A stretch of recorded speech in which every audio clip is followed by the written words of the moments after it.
നമ്മളങ്ങനെ രാവിലെ എണീച്ച് ഒന്ന് ഫ്രഷ് ആയിട്ടാ. അതുപോലെ നമ്മളെ ടെന്റ് കാര്യങ്ങളൊക്കെ മടക്കി വെച്ച് സൈക്കിളൊക്കെ സെറ്റ് ചെയ്ത് പയ്യെ അവിടെ നിന്ന് ഇറങ്ങിയിട്ടാ. ഇനി അത്യാവശ്യം ദൂരം നമുക്ക് ഇറങ്ങാനുണ്ട്. അതുപോലെ ഏകദേശം 34 കിലോമീറ്റർ സഞ്ചരിച്ച് കഴിഞ്ഞാൽ ഇന്ത്യ മ്യാൻമർ ബോർഡർ എത്തൂട്ടാ. അതായത് മൊറേ എന്ന് പറഞ്ഞ സ്ഥലത്തും അങ്ങനെ പോകണമെങ്കിൽ ഒരു പുള്ളീനെ കണ്ടുകൂട്ടി പുള്ളീനോടൊക്കെ വർത്താനമൊക്കെ പറഞ്ഞ് നമ്മൾ അവിടെ നിന്ന് ഇറങ്ങിയിട്ടാ. ഇനി അങ്ങനെ ഏകദേശം 1791 കിലോമീറ്റർ സഞ്ചരിച്ച് കഴിഞ്ഞാൽ ബാങ്കോക്ക് എന്ന് പറഞ്ഞ സ്ഥലത്ത് തൊട്ടാ. പിന്നെ അതുപോലെ 20 കിലോമീറ്റർ സഞ്ചരിച്ച് കഴിഞ്ഞാൽ നമ്മൾ മ്യാൻമർ ബോർഡർ എത്തും. അങ്ങനെ നല്ല രീതിയിൽ ടയേർഡായിട്ടാ. കുറച്ച് കയറ്റവും കാര്യങ്ങളൊക്കെ വന്ന് അതുപോലെ ഒരു കട കിട്ടിയപ്പോൾ ചെറിയ സ്നാക്സ് ഒക്കെ മേടിച്ച് വെച്ചിട്ടാ. അങ്ങനെ അതൊക്കെ കഴിച്ച് നമ്മൾ പയ്യെ അവിടെ നിന്ന് ഇറങ്ങി. അപ്പോൾ പോകണമെങ്കിൽ വേറൊരാളെ കണ്ടുകൂട്ടിയേട്ടാ. നമ്മളങ്ങനെ പയ്യെ മൊറേന്ന് പറഞ്ഞ സ്ഥലമെത്തി. പോകണമെങ്കിൽ അത്യാവശ്യം ചെക്ക് പോസ്റ്റ് കാര്യങ്ങളൊക്കെ ഉണ്ടായിട്ടാ. ബോർഡർ ഏരിയ ആയതുകൊണ്ടാണ്. അങ്ങനെ നമ്മൾ അവിടുന്ന് പോണത് ഫ്രണ്ട്ഷിപ്പ് ഗേറ്റിലേക്കാണ്.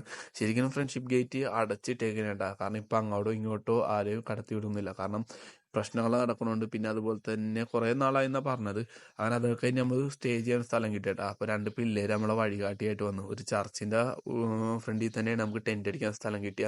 അങ്ങനെ നമ്മൾ ചായയും കാര്യങ്ങളൊക്കെ കുടിച്ചിട്ടാ. ഈ ഒരു പുള്ളിയാണ് നമുക്ക് സെറ്റ് ചെയ്ത് തന്നിട്ടാ. അങ്ങനെ പുള്ളി സെറ്റ് ചെയ്തെന്ന് നമ്മൾക്ക് ഫുഡ് കാര്യങ്ങളൊക്കെ മേടിച്ച് തന്നിട്ടാ. അടിയിലൊരു തമിഴ്നാട്ടിലെ റെസ്റ്റോറൻറ്റ് കാര്യങ്ങളൊക്കെ ഉണ്ട്. അപ്പോൾ അവിടെ നിന്ന് ഫുഡ് കാര്യങ്ങളൊക്കെ കഴിച്ച് തിരിച്ച് റിട്ടേൺ വന്ന് ഞാൻ ടെൻ്റൊക്കെ അടിച്ചിട്ടാ.